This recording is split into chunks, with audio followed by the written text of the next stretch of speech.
Jadi manusia, nabi itu kan seperti saya, seperti bapak ibu. Artinya ya makan, ya minum, ya fisiknya begini, ya sakit. Nabi itu ya sakit juga tuh. Ya seperti kita. Jadi aslinya ya tidak bisa. Perjalanan Makkah ke Palestina begitu cepat ya tidak mungkin. Ya tidak bisa. Ke langit ya tidak bisa. Benda padat kayak begini. Itu ya. Tapi kok bisa? Jawabnya lah itu. Ya itu. Sekarang pil, kapsul, apa saja. Itu mungkin aslinya potensinya ya hanya biasa. Ya Pak ya. Tapi kalau pil ini diberi power sendiri oleh Allah, maka pil, kapsul, obat itu, infus itu, maka kekuatannya bisa menjadi lebih.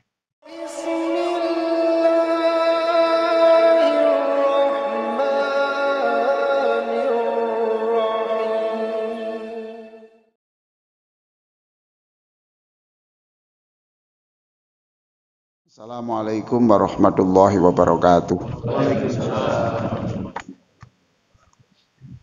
Alhamdulillah wassalatu wassalamu ala rasulillah wa ala alihi wa sahbihi wa mawalah, amma ba'du. Ibu-ibu dan bapak-bapak sekalian yang sangat saya hormati, alhamdulillah beberapa kali tertunda.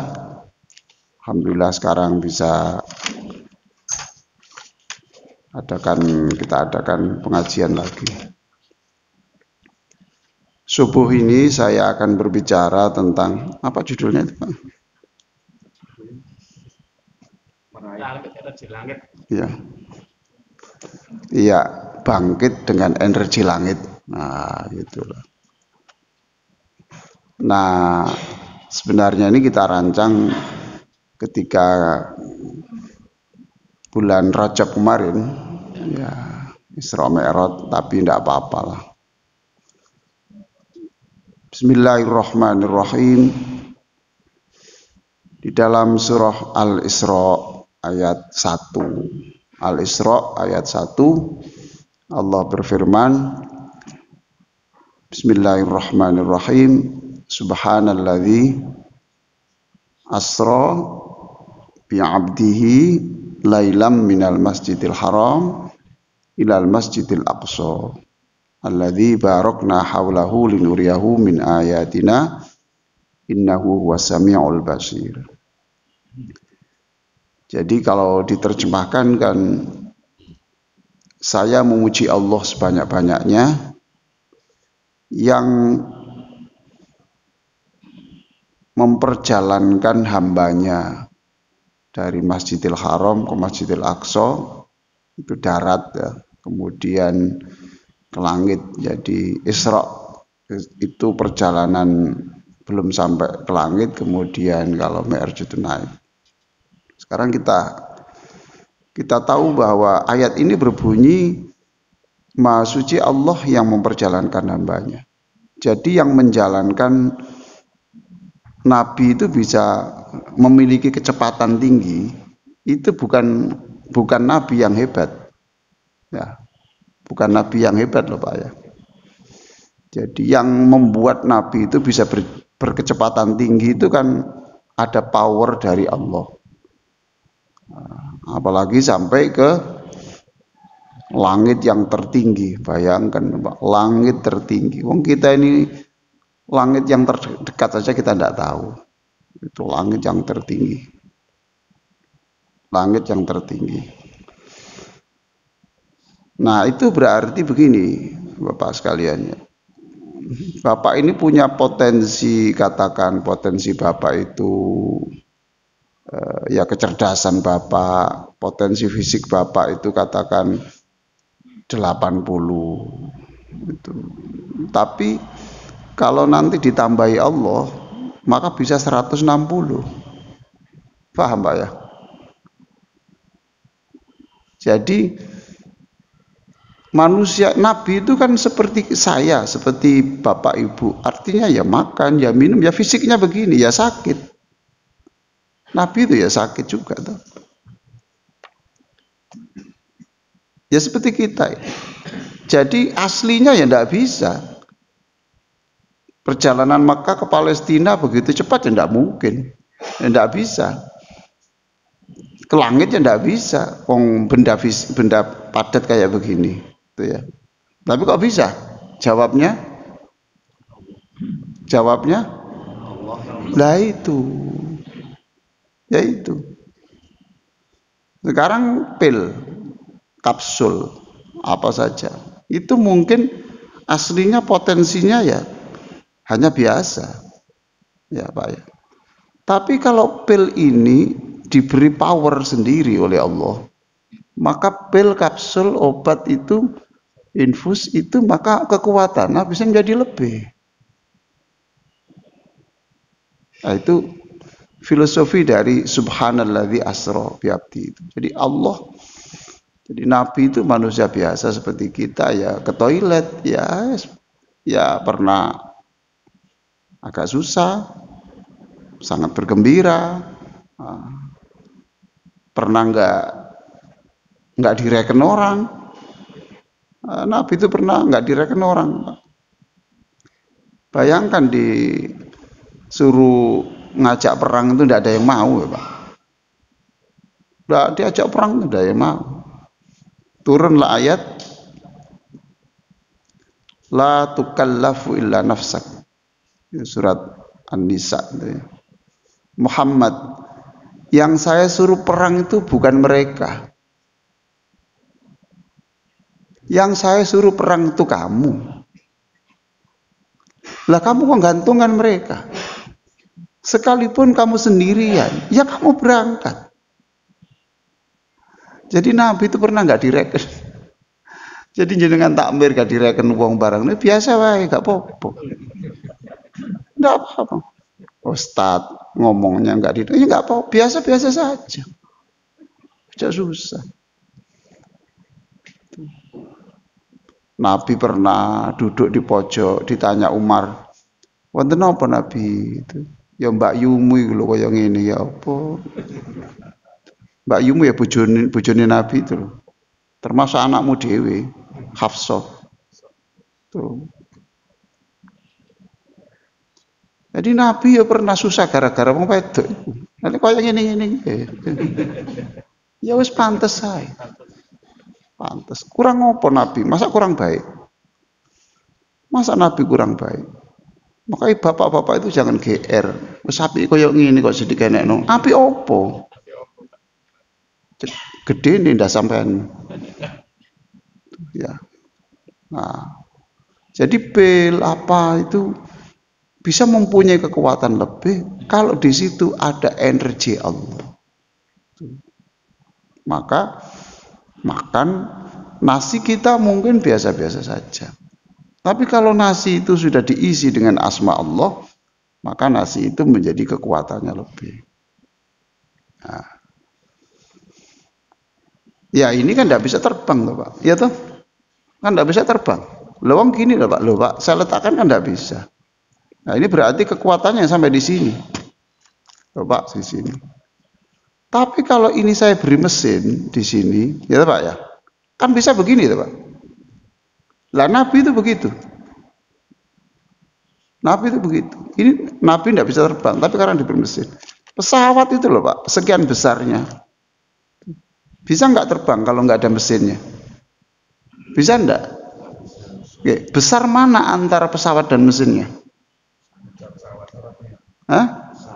Besar pesawatnya, tetapi sesuatu yang kecil ini, energi ini, bendanya fisiknya kecil, tetapi ternyata bisa menerbangkan benda seberat itu. Berapa ton loh Pak?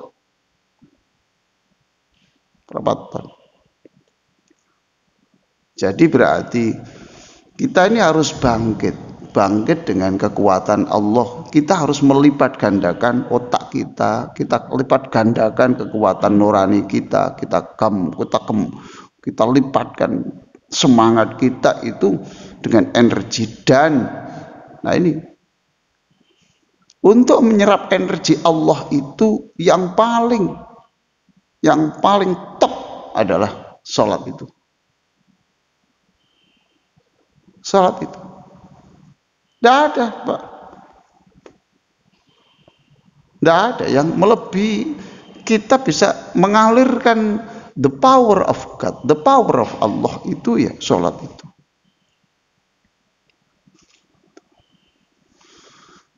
Wah, gimana Pak ya? Orang yang lain-lain mengatakan, aduh gimana ya, bagaimana ya, dan kekuatannya turun. Tapi bagi orang yang sholat dia yakin, Alhamdulillahirabbil alamin, senang. Katanya sakit Pak, ya enggak apa-apa atau sakit. Keputusannya siapa? Allah. Apa ada keputusan Allah yang jelek? Ya sudah. Rabbana ma khalaqta hadza batila. Tuhan itu, Allah tidak pernah salah di dalam membuat keputusan, itu tidak pernah Pak. Tidak pernah salah. Allah itu tidak pernah salah Pak. Dan tidak pernah iseng, itu perlu dicatat. Itu. Orang jatuh. Kemarin saya lihat orang di Waru sini flyover itu, seorang ibu yang jam kerja lah itu, kena hujan sedikit terus jongkir balik. Ya sudah, itu kehendak Allah. Itu kehendak Allah. Dan ketika Allah memutuskan, itu bukan karena iseng, tetapi ada tujuan besar di balik itu. Orang sakit, masuk rumah sakit, dioperasi, biaya besar. Nah, orang ini jujur. Saya alhamdulillah Pak diberi begini. Kenapa? Saya itu sebetulnya punya kenalan wanita baru Pak. Dan kita sudah siap-siap untuk apa Pak? Ngelencer nih Pak. Wong loro nih Pak. Belum istrinya Pak. Bahasa Belandanya gendaan. Jatuh, berarti dia dijatuhkan, Allah diberi sakit yang hanya untuk satu saja, supaya kamu selamat dari zina. Jadi akhirnya dia menerima takdir itu dengan luar biasa. Allah ya menyelamatkan saya. Loh Pak, berpikir positif, ini kan punya kekuatan bisa menerima realitas. Kekuatan bisa menerima realitas, diyakini bahwa. Nah itu. Jadi subhanalladzi asra bi abdihi. Nah, Maha suci Allah yang memberi kekuatan kepada Nabi untuk memperjalankan dengan kecepatan yang super tadi itu.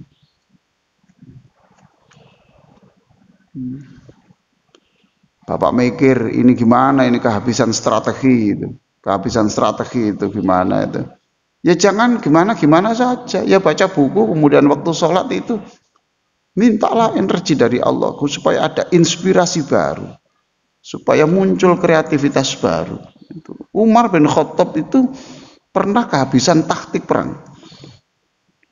Umar bin Khattab itu kan sampai tidak sempat membukukan Quran Bapak.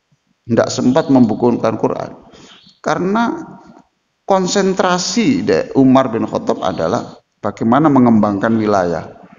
Maka perang terus perang. Itu kehabisan strategi. Umar mengatakan, saya justru dapat inspirasi taktik perang dengan yang paling jitu itu justru ketika saya sholat.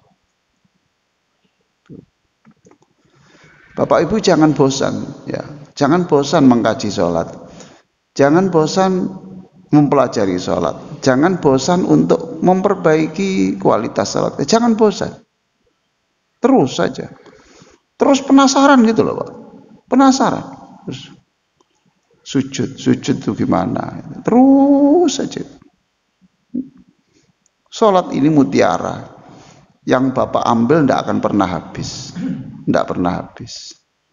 Makanya perlu Nabi itu diajari khusus, dapat perintah khusus di langit itu.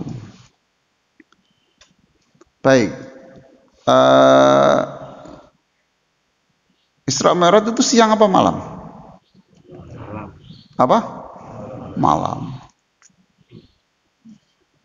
Berarti kan di situ malam. Ada apa malam? Kenapa tidak siang? Kenapa tidak siang? Ya berarti potensi manusia di dalam soal kreativitas, soal prestasi spiritual, itu yang terbaik ya malam. Terbaik ya malam. Maka gunakan malam ini untuk prestasi duniawi, prestasi akhirat. Antara lain menggunakan membaca buku. Qiyamul Lail. Apa artinya Qiyamul Lail? Apa artinya Qiyamul Lail? Apa? Ya ini, kalau Bapak menerjemahkan sholat malam, ini nanti nggak akan ada karya-karya besar. Qiyamul Lail itu adalah memanfaatkan malam untuk sesuatu kebaikan. Kalau kita nuruti sholat Pak ya, itu jam 1 sampai jam 4 itu 2 rakaat itu belum selesai sebetulnya. Katakan gitu ya. Lah gimana selesai? Wong rakaat pertama itu surat Al-Baqarah. Rakaat kedua surat Ali Imran. Ya tidak mungkin, plus tafsirnya. Ya bengkak kaki itu. Lah kalau itu yang dilakukan, bagaimana ada buku-buku sebesar yang ditulis Imam Syafi'i? Ya toh Pak? Maka Qiyamul Lail itu adalah menggunakan baca buku itu termasuk Qiyamul Lail. Karena kalau ingin tahu tentang neraka, bacalah buku. Kalau ingin tahu gambaran surga, lihatlah buku. Kalau ingin tahu resikonya orang zina, baca buku. Lalu bikin karya. Semalaman dia di laboratorium sampai menghasilkan obat yang bisa menyembuhkan miliaran manusia. Nah, itu Qiyamul Lail. Gimana kalau bisa dipadukan? Ya sudah kalau begitu, sholat 2 rakaat, kemudian membaca buku. Bapak-bapak yang masih muda mana ini? Kok tua-tua ingin di sini? Yang masih muda, dia kerja di mana? Bapak apa? Saya IT, Pak IT. Ya malam itu dibuka tuh buku-buku itu supaya Anda nanti bisa melahirkan karya-karya besar, dan ketika Anda sebagai muslim berkarya besar, nanti yang berjaya adalah Islam. Berarti Anda telah ikut menyumbangkan keharuman Islam. Oh, begini ya SDM muslim itu ya. Coba Pak. Berarti hidupnya itu adalah sudah mengharumkan agama. Luar biasa ya orang diinspirasi Quran sampai lahir gini lah gitu. Nah itu Qiyamul Lail. Sehingga dia bisa melaksanakan tugas-tugas yang dibebankan oleh perusahaan atau kantor dengan maksimal, punya ide-ide baru, kemudian melahirkan ini. Sampai nanti itu bos itu berkesimpulan, kalau ingin SDM yang bagus, carilah yang muslim. Wah, ini proyek besar ini Pak. Itu Qiyamul Lail itu tidak hanya sholat. Saya menafsirkan ibu-ibu yang Ramadan jam 2:30 apa yang ibu lakukan? Bu? Apa? Mengapa harus masak? Menyiapkan sahur. Kenapa harus disiapkan? Kenapa harus disiapkan? Bu? Apa? Supaya suaminya senang toh. Supaya anaknya semangat untuk sahur. supaya senang makan, cukup gizi dan proteinnya, kemudian anak itu kuat puasa, senang puasa, kan gitu toh. Sehingga anak ini nanti menjadi generasi muslim. Ibu yang masak sebenarnya bab ibu berkeringat untuk persiapan generasi. Ayo, bener enggak? Apa tidak qiyamul lail itu? Kalau itu tidak diartikan qiyamul lail, tidak fair ini. Bapak sembayang terus ngaji. Telung juz, petang juz. Iya kon ngaji. Aku ingin kompor. Kompor. Ini saya alami. Istri saya itu bilang, Mas, sekali-kali sampean mbok sing nyiapno sahur. Aku sing sembayang. Aku pirang-pirang dino sekian masa ini. Ya wes gak apa-apa. Sebelum tidur galen kono aku arek ngemanasno.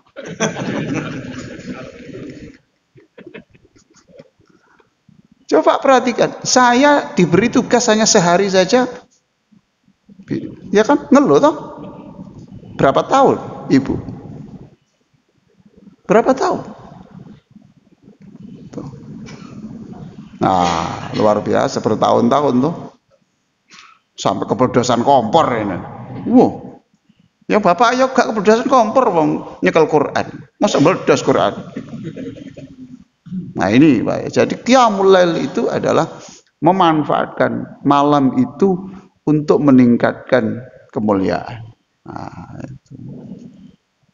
Baik ya Pak ya. Gunakan malam. Makanya di situ asro itu adalah memperjalankan waktu malam. Gunakan malam itu yang seproduktif mungkin, istirahatlah yang cukup, kemudian setelah itu baca buku, baca apa, karena buku adalah jendela dunia kita ini.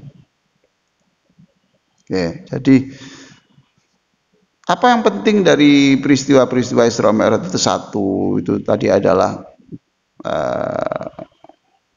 ini pelipat gandaan potensi kita. Ya, dengan energi dari langit tadi itu. Ya, mumpung ingat Bu ya.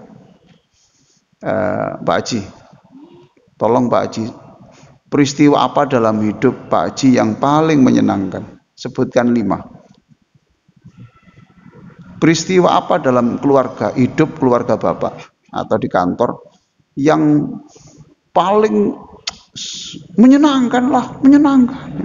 Apa Pak Haji? Yang pertama, selesaikan nikah. Yang akad nikah siapa? Saya. Oke. Oke. Akad nikah senang karena menikahi wanita yang memang diinginkan.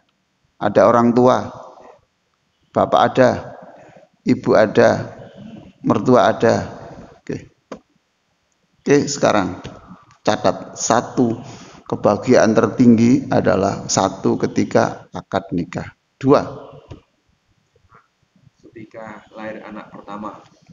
Anak pertama lahir tidak cacat, toh? Ya toh? Kakinya 2. Loh, iya toh Pak? Itu tuh normal. Selamat. Sekarang tumbuh sehat. Oke. 3. Silakan. 3, naik haji. Ya, naik haji pertama kali. Naik haji pertama kali. Berarti yang kedua enggak seberapa.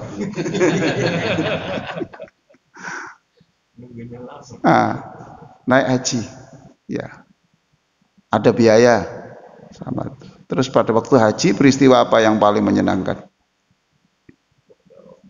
Yang pertama kali lihat Ka'bah. Lihat Ka'bah.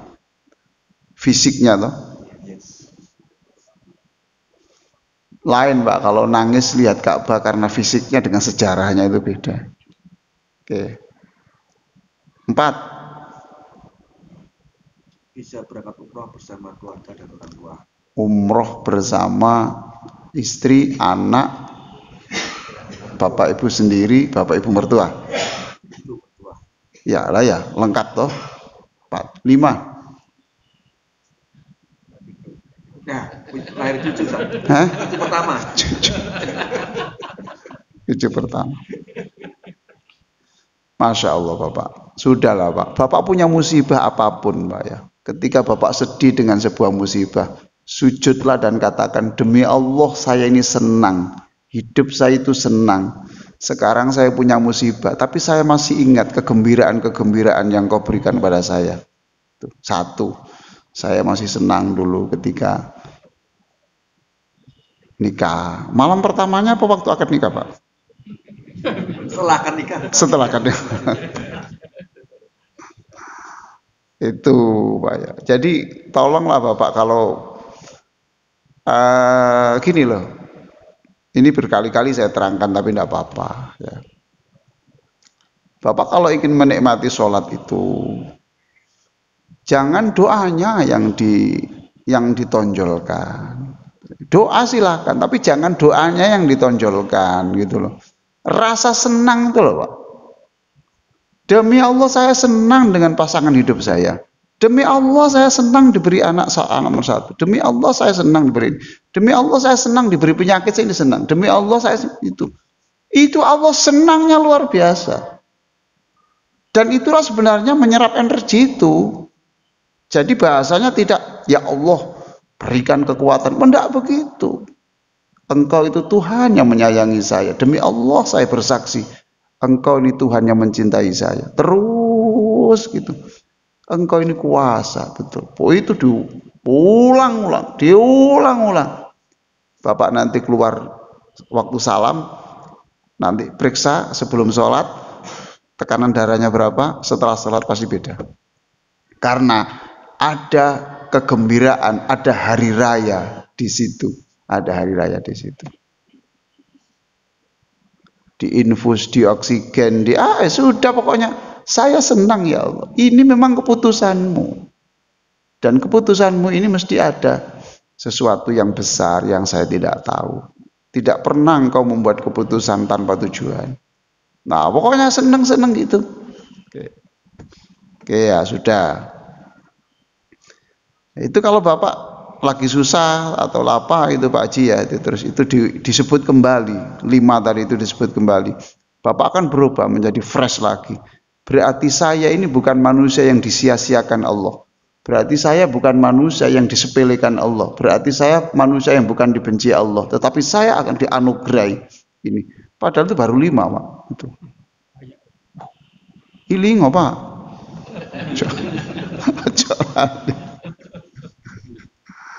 Pokoknya kalau yang menyatakan senang itu. Senang. Apapun takdirnya Allah itu senang. Alhamdulillah itu artinya adalah segala keputusan Allah itu harus dipuji. Segala keputusan Allah itu. Oke ya, betul. Coba ya. Maha suci Allah yang menjalankan hambanya dari mana? Dari Masjidil Haram ke Masjidil Aqsa. Oke, berarti. Kalau Bapak ingin punya energi menjadi orang yang lebih baik, hiduplah dari masjid ke masjid. Ya toh Pak? Lekatkan diri kita dengan masjid. Masjid ini tempatnya orang sujud. Orang yang sujud itu orangnya sudah pulang. Tapi bekas sujud itu masih tetap utuh. Paham Pak ya? Gimana sih Bapak itu? Ini saya pegang buku. Oke, saya pegang buku. Oke, ada bekas jari-jari saya di sini. Ada toh? Ada Pak? Mana Pak? Ada enggak di situ? Lah ya mana? Pakai alat toh? Itu alat manusia. Itu loh Pak. Berarti orang masuk masjid sama dengan dia menyerap energi positif di dalam masjid itu.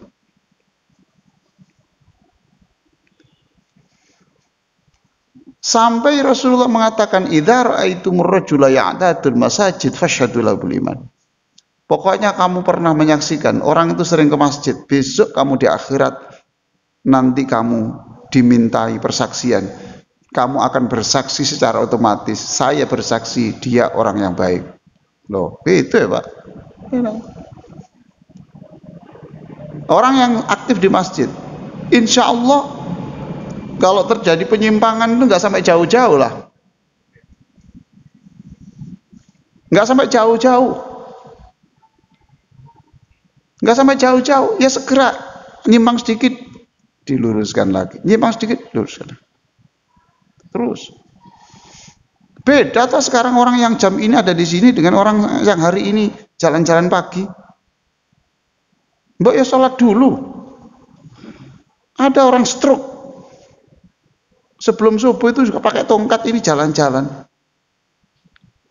Saya beritahu, Pak, ngene lho, jalan-jalan go teken rono nang masjid kono lho. Aku izin Pak, wis koyo ngene lho ya apa kok. Lah jalan-jalan. Lah kalau jalan ke masjid sini, nanti kita sambut datang di sini, kita gendong bersama-sama jamaah ini, kita hormati, kita orakan, kita beri kursi, kita beri teh hangat di situ. Cek kerasan. Di situ. Nanti kan ada kegembiraan. Coba kalau Bapak lihat sholat itu, Allahu Akbar, berdiri bersama, rukuk bersama, Masya Allah. Di sini orang baik, sini orang baik. Sekalipun di sini pezina, di sini koruptor Pak. Tapi kan hari itu sedang melakukan kebaikan. Nah, itu. Jadi ingat, hidup adalah dari masjid ke masjid. Kemanapun Bapak pergi, tanyakan dulu di mana masjidnya. Itu. Masuk hotel, tanya dulu sebelum masuk, di mana masjidnya. Ojo sembahyang no hotel dah. Iki pernah sembahyang di hotel kata Ani. Cari masjid, minimal musola. Kalau Anda sholat di kamar itu bekasnya apa saja? Bekasnya apa saja kira-kira Pak? Loh, kenapa kita tidak mencari tempat itu di mana di situ tempatnya orang bersujud? Iya lah Pak. Masuk masjid yang dipikir masjid, masuk hotel, masjid di sini mana Pak yang dekat? Oke, di sini. Kalau Gojek kira-kira ya 15.000 Pak. Baik. Nah, gitu. Masjid, minal masjidil haram dan masjidil aqsa. Oke, terakhir.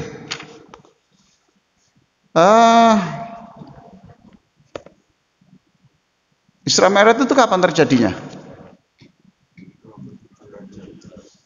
27 Rajab. Tahunnya? Tidak ada yang tahu. Saya tunjukkan ya. Ini loh Pak, saya catat. Jadi wong ro iku gak pinter ya, cuma rone luwih dhuwur, luwih dhisik. Dan nyatet tuh. Andai kan saya nggak nulis, jadi tanya yang nggak tahu juga tuh. Saya kagum-kagum wong bisa ngomong wakai. Apa yang banyak ditulis? 621 Masehi. Berarti sekarang berapa tahun? 1000?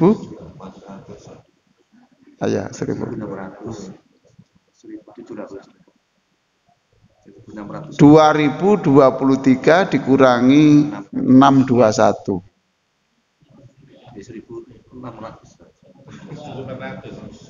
1600, enggak keliru itu Pak.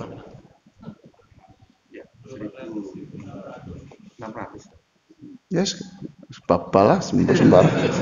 Pas ujian ya sudah Pak ya. Apa yang terjadi sebelum tahun itu?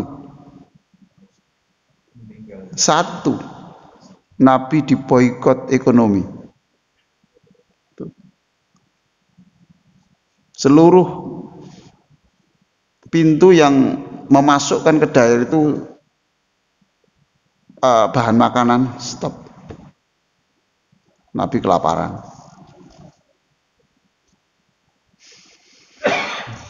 Nabi kuat sajalah. Nabi kuat. Nabi kok ecek-ecek ya enggak mungkin. Kuat aja. Yang kedua, Abu Thalib wafat. Abu Thalib itu muslim apa non muslim? Non muslim. Non muslim apa muslim? Non muslim. Non muslim. Boleh enggak kerjasama dengan non muslim? Boleh. Boleh toh. Kita hidup jangan kaku-kaku begitu. Walaupun non muslim, kalau menguntungkan perjuangan kita mau apa? Walaupun muslim, kalau itu justru bikin masalah, untuk apa?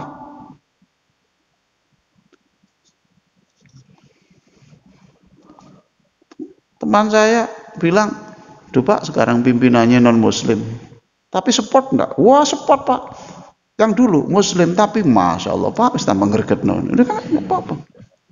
Saja dilihat itu, lihat apa karyanya, apa sumbangsinya. Dia non muslim Pak, tapi itu justru anggaran untuk pengajian itu ditambah, kemudian itu PHBI itu tambah itu. Yang dulu yang muslim itu dicoreti anggaran Pak, dicoreti anggaran. Nabi itu justru bisa melangsungkan perjuangan karena dibantu oleh orang non muslim yang namanya Abu Thalib.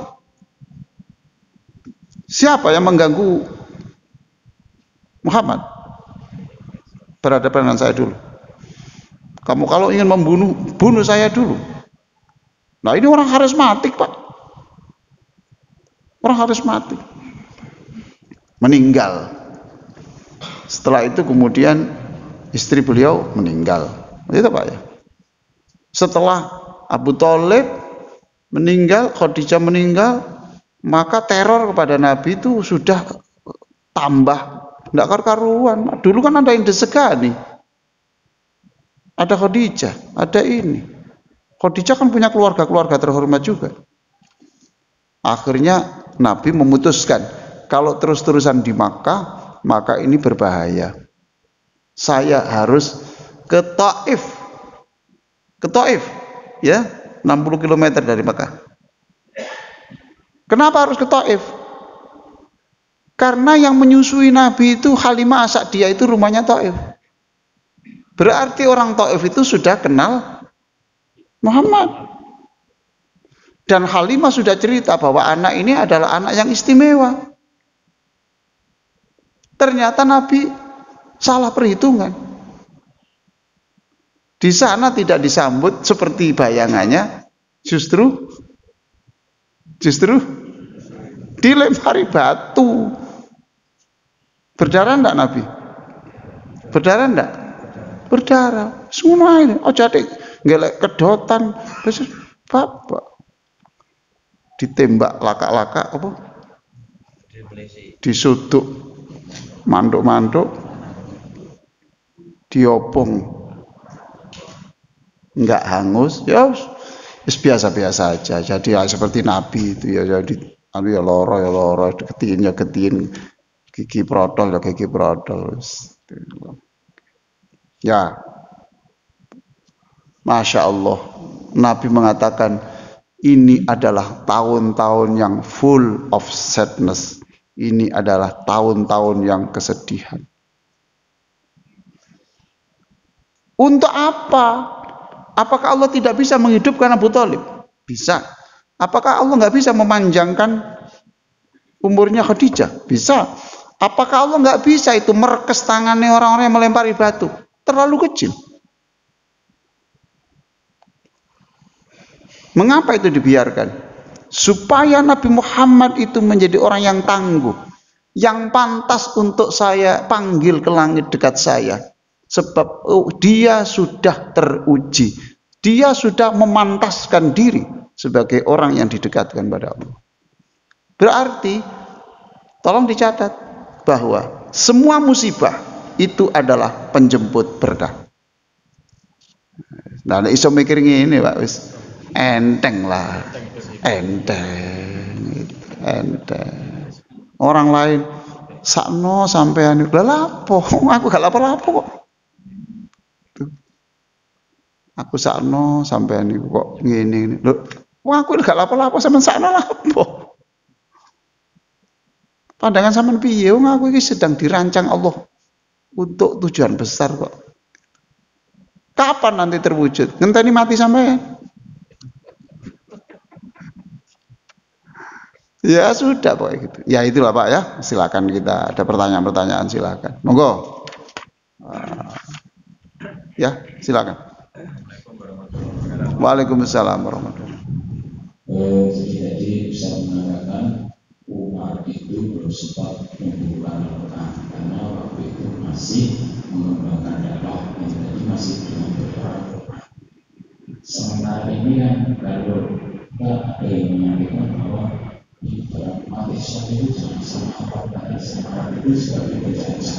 Namun kira-kira pemikiran mereka seperti itu pilihnya gimana? Gimana Pak?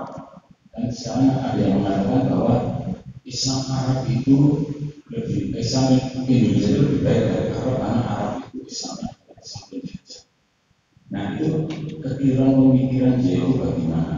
Yang pertama, yang kedua, saya pernah mendengar sama Ustaz kalau sholat duha itu jangan waktu kerja karena berarti kan korupsi waktu. Nah kalau sholat duhur itu kan masih maksudnya waktu kerja. Bagaimana Ustaz? Yang soal tulisan Pak, Arab adalah penjajah, Muslim tidak, itu tidak usah dibaca Pak. Sudah itulah, enggak apa dibaca. Namanya pemikiran ya boleh-boleh saja Pak, tapi ya cari tulisan-tulisan yang lain saja. Ya, itu. Jadi baca. Iya, itu. Oke. Yang kedua, sholat zuhur di perusahaan kan memang sudah dijadwalkan Pak. Pak beda tuh Pak ya. Itu kan sudah diizinkan. Ya. Nah kalau jam-jam kerja itu kan memang tidak ada ketentuan bahwa boleh melakukan itu. Ya toh Pak ya.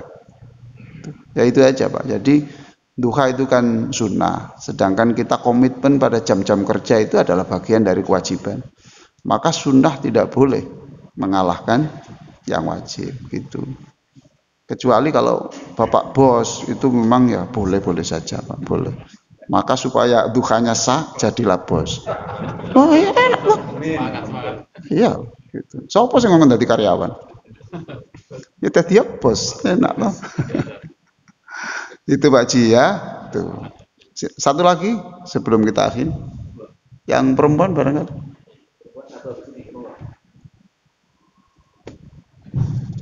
Ya kalau tadi disampaikan insya itu adalah ada energi dari Allah dan itu adalah kehendak. Ah. Nah, apakah kejadian-kejadian yang ada di dunia ini, baik di masa Adam sampai Muhammad, apakah itu adalah merupakan settingan dari Allah? Oh, semua yang terjadi itu adalah karena settingan, karena kehendak Allah. Terima kasih. Saya iya Pak, saya yakini ya Pak. Gitu. Apa Pak contoh yang Bapak tidak menyebut takdir Allah itu Pak? Ya, saya menikmati keyakinan ini. Saya menikmati keyakinan ini. Gitu.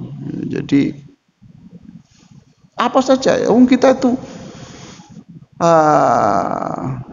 wa ma romaita id romaita walakinallah roma. Ya itu contohnya kayak gitu loh Pak ya itu. Kamu sebetulnya sedang meluncurkan panah, tapi sebenarnya bukan kamu yang meluncurkan, aku yang meluncurkan. Nah, gitu. Nah memang bicara soal takdir itu memang ada terlalu panjang dibicarakan. Cuma saya meyakini saja apa yang terjadi itu kehendak Allah. Semuanya sudah. Bahkan itu di dalam buku-buku itu pelaku itu hanya satu. Pelaku itu hanya Allah. Itu selalu saya terangkan di buku terapi surat bahagia itu, saya terangkan pelaku itu hanya Allah. Kalau Bapak tiba-tiba ketemu orang yang menempelin Bapak, sebenarnya bukan itu tiba-tiba. Itu Allah merancang orang itu menempelin Bapak untuk nguji. Sopo saja nih sampean itu. Sampean itu sebetulnya siapa? Nek mari tempelang sampean kemudian gelut sampai ditolong wong akeh Mbak ya itu. Oh ngene tok berarti. Tapi kalau sampean tempeleng terus nomor rekening piro sampean tak transfer. Nah itu. Sampai dia masuk Islam karena kebaikan sampean. Ya ingin tahu Allah itu, siapa kamu sebenarnya? Gitu, Pak. Terus pokoknya enak-enak saja lah. Saya ini happy aja, Pak. Ketemu orang melukai sudah itu rancangan Allah itu untuk saya disuruh Allah belajar apa sebenarnya dipertemukan orang seperti ini, gitu loh Pak. Ini ditipu, dibujui, sakjane aku Allah itu ngirim ini, aku disuruh belajar apa lah. Sebetulnya jadi Allah ini, Cek goblok kon gak iso nrimo pelajaran ngene iki. Mbok ya kon cerdas kok gelekno dhewe. Ngono mungkin Pak. Paham Pak ya? Pak, cukup Pak. Ya, gini, apakah seperti Fir'aun yang mendeklarasikan ya Tuhan Bapa juga kehendak Allah? Wis pokoke sampean iya Pak, iya wis ngono wis bener. Pak. Ya sudah gitu. Tambah dawa Pak sampean wis ngono. Lah wong Qur'annya sudah dikatakan kok. Siapa yang tidak saya beri petunjuk, dia akan tetap sesat. Siapa yang saya beri petunjuk, ya sudah. Itu memang sebuah lakon drama dunia itu saja. Drama kehidupan ini. Ya, mungkin Bapak tidak sepakat dengan saya. Tidak apa-apa, tidak harus sepakat. Tapi saya menikmati hidup ini dengan cara berpikir itu. Tetapi saya tidak boleh menjadi fatalis, menjadi orang yang seperti menyerah total tanpa usaha. Enggak, saya harus melakukan sesuatu yang besar untuk merubah, sedangkan apa yang terjadi, biarlah itu kehendak Allah. Semuanya Pak. Tambah susah sama mikir-mikir, tambah ngenes mikir definisi takdir. Dan itu pilihan-pilihan Pak ya. Saya kira begitu. Siapa yang anaknya mau nikah? Saya kasih buku ini Pak, ya. Ini pasangan berbintang. Monggo salam saya untuk putranya. Alhamdulillah. Oke. Allahumma sholli ala sayyidina Muhammad wa ala alihi washabihi ajma'in. Walhamdulillahirabbil alamin. Allahumma innana du'afa. Wahai Allah, kami ini lemah. Fisik lemah, kemudian otak kami lemah, iman kami lemah. Faqawwina fi ridhok, maka berikan kami kekuatan untuk bisa menggapai senyummu, menggapai ridhamu.